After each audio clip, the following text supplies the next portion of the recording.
Under the silver sky of New York, the rain fell like tears, quiet, endless, and watching. A young woman screamed inside a mansion made of glass. Every mirror around her rippled like water, whispering her name. Clara. She turned, trembling. And there, in the reflection, stood the old man she had mocked that morning. His eyes glowed faint gold. The storm outside roared louder, as if the heavens themselves were listening. Her diamonds shimmered, her mascara ran, but none of it mattered anymore. Because karma had arrived, not as punishment, but as a lesson she could no longer escape. They say water forgets nothing. It remembers every tear, every cruel laugh, every splash of pride. And on that day, when the richest girl in the city drenched a poor man in muddy rainwater, she thought it was a joke. But hours later, when the skies broke open and her world began to drown, she finally understood. The universe doesn't always wait for tomorrow to teach you a lesson. Sometimes, karma comes before sunset. If you've ever seen someone laugh at another person's pain, if you've ever felt the sting of being treated as less, then this story is for you. Because in life, there's a kind of magic that doesn't need spells or wands. It's called karma. And it always finds its way home. In this story, you'll meet Clara Winton, a billionaire's daughter who thought her world was untouchable. And you'll meet Elia, a poor old man with eyes that carried 1,000 secrets. When their paths crossed one rainy afternoon, a single splash of water set off a chain of events no one could explain, and no one could stop. By the time the sun set, the girl who had everything would lose it all. But maybe, just maybe, she'd gain something more precious. So if you believe that the universe has its own way of balancing things, stay with me. Because what you're about to hear isn't just about punishment. It's about mercy, transformation, and the kind of justice that comes wrapped in mystery. Speech balloon before we begin, tell me in the comments. Have you ever seen karma happen in real life? And if this kind of story touches your soul, hit that like button, subscribe, and share it with someone who needs a reminder that every drop of kindness counts, and every drop of cruelty returns. New York City, a place where dreams are bought and souls are sold. Where glass towers touch the clouds, and rain still finds its way to the streets below. That's where our story begins.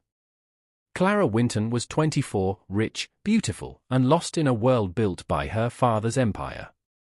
Her name opened doors, but it also closed her heart. She lived in a penthouse that floated above the city like a castle, where she never had to touch the ground, or the people who walked it. To her, the world below was noise, inconvenience, and dirt. To them, she was untouchable, until the day the rain came. And in that same city, beneath a flickering streetlight, sat Elia, a frail old man selling handmade charms on a wooden table. His clothes were worn, his eyes soft, but if you looked closely, they carried something deeper. A glimmer. Something otherworldly. Elia was no ordinary man. He had lived long enough to see kingdoms rise and fall, pride turn to dust, and mercy bloom from pain. But now, he lived among mortals quietly, testing hearts, revealing truth through simple moments.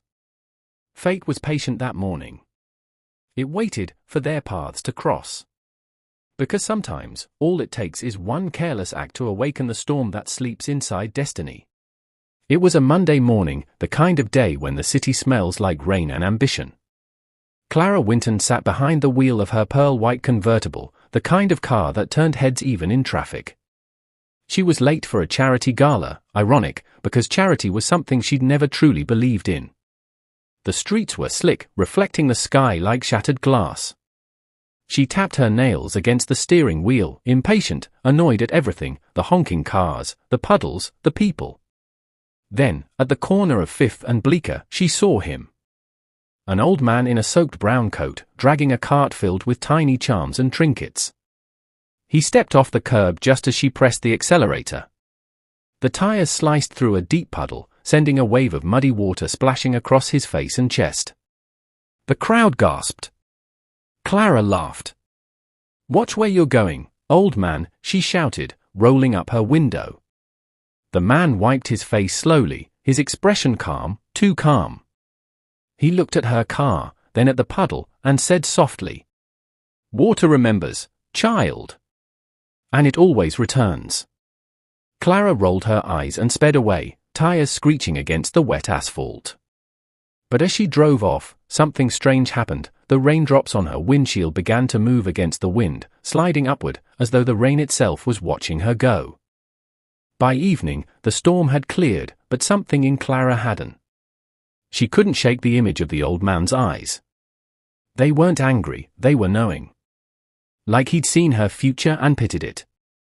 But Clara was not the type to dwell. She arrived at the charity gala in a silver dress worth more than most people's yearly salary. Cameras flashed, music played, laughter floated through the hall, but it all sounded hollow. That's when she met Noah Vale. He wasn't like the others. A journalist, modest and quiet, covering the event for a human interest column. His shirt wasn't designer, and his shoes had seen rain, real rain. Yet when he looked at Clara, he didn't see her name or her money. He saw her loneliness. Their first conversation was short. "You don't seem happy," he said, his tone gentle but direct.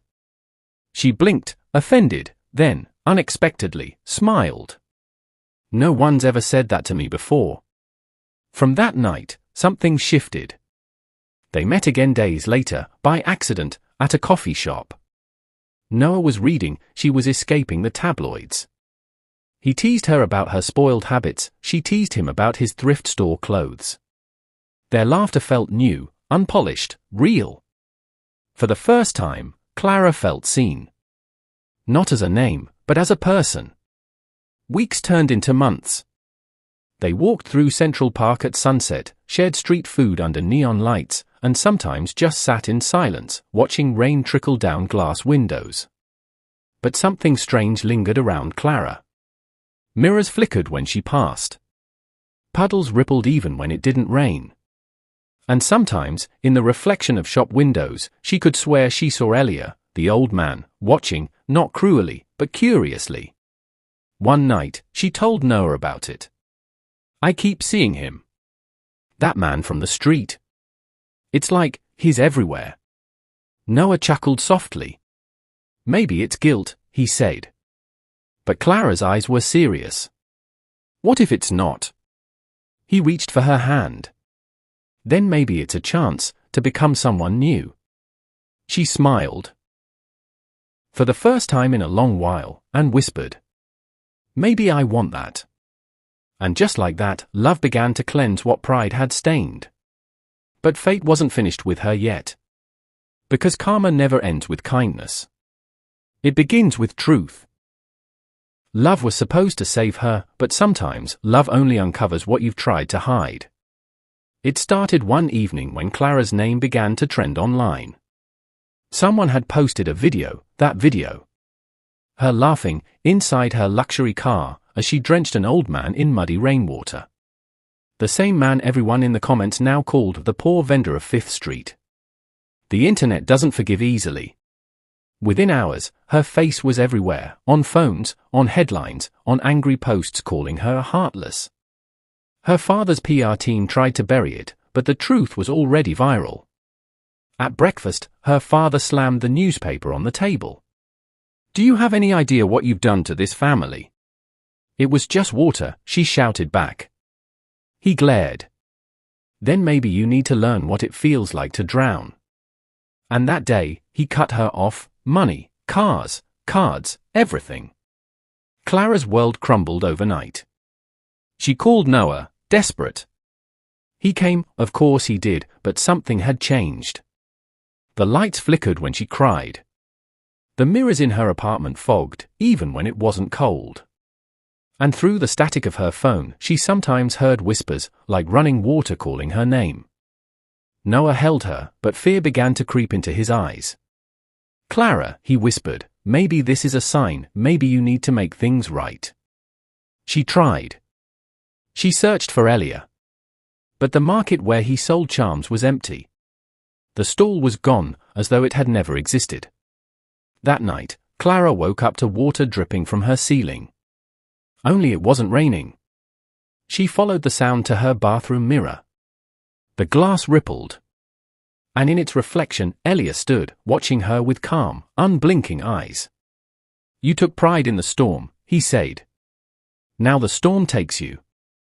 She screamed, but no sound came. The mirror cracked like ice, and the lights went out. Noah found her the next morning, trembling on the floor, whispering his name. But when she looked up at him, tears in her eyes, he saw it.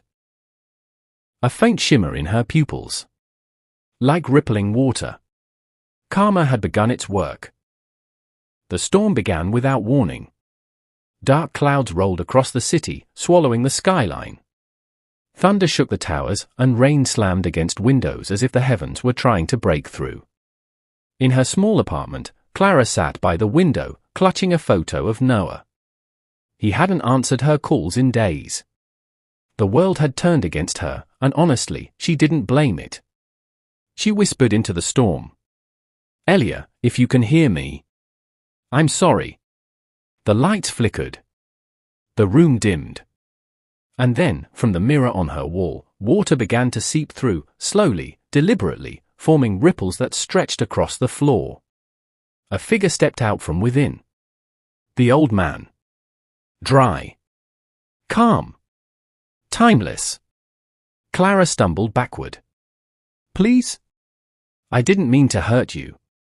Elia tilted his head, his voice steady like flowing water. "It was never about me. The water you splashed wasn't mine to carry, it was yours." Thunder roared. The room began to flood, inch by inch.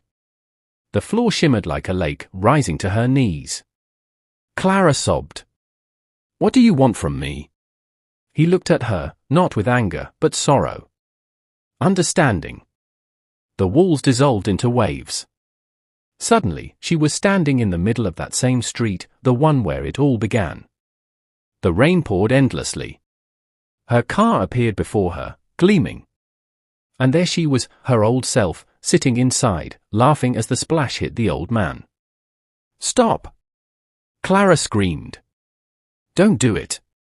But the scene played out exactly as before, her laughter echoing through the storm. The reflection of her younger self turned and looked at her, smiling cruelly. "You can't change what's done," it whispered. Elia's voice surrounded her. "But you can change what's left." The younger version of Clara began to dissolve into water, her laughter turning into sobs. Clara fell to her knees, crying. "I was wrong. I was cruel. I just wanted to feel powerful for once, but I only became empty." The rain softened. Elia approached her slowly. "Now you see, power means nothing without compassion.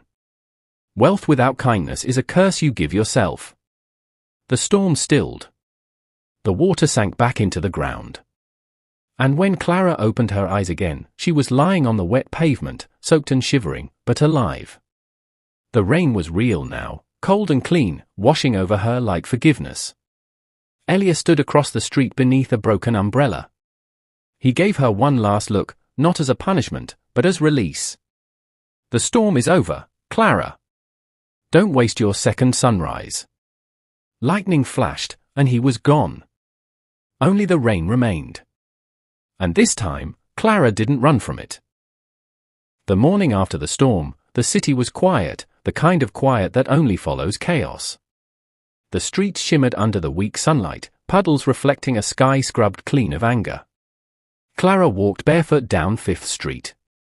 Her silver dress was torn, her hair tangled, her eyes swollen, yet something inside her was at peace. People watched as she passed, whispering. Some recognized her, the girl from the viral video. But she didn't lower her head. She carried it gently now, not with pride, but with acceptance. At the end of the street, she found it, the old wooden table, rebuilt, with tiny handmade charms neatly arranged on a faded cloth.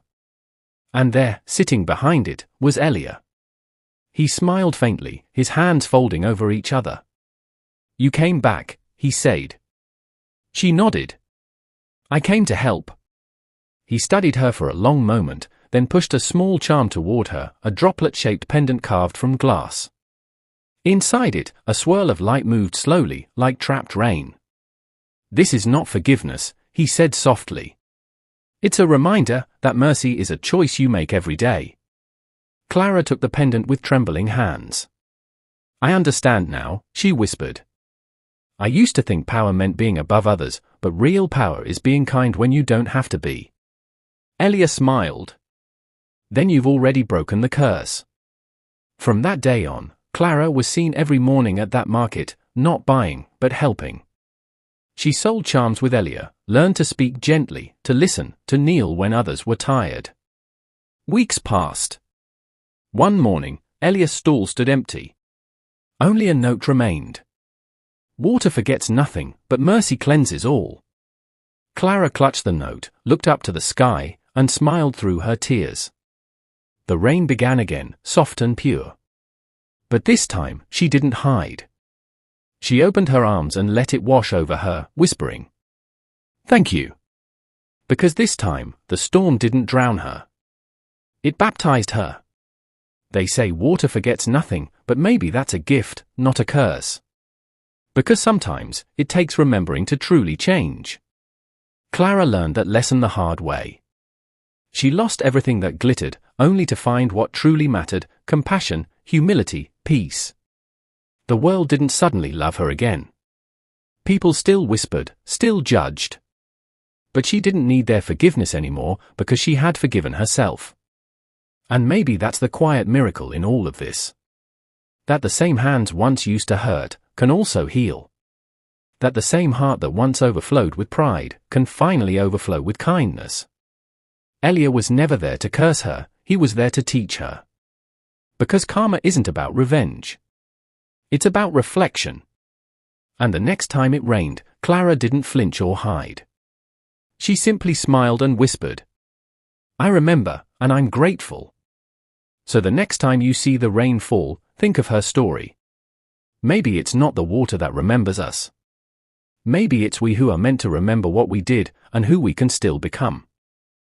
If this story touched your heart, if it made you think about how our smallest actions can ripple through another person's life, then maybe it's time we all pause and look at the water within us.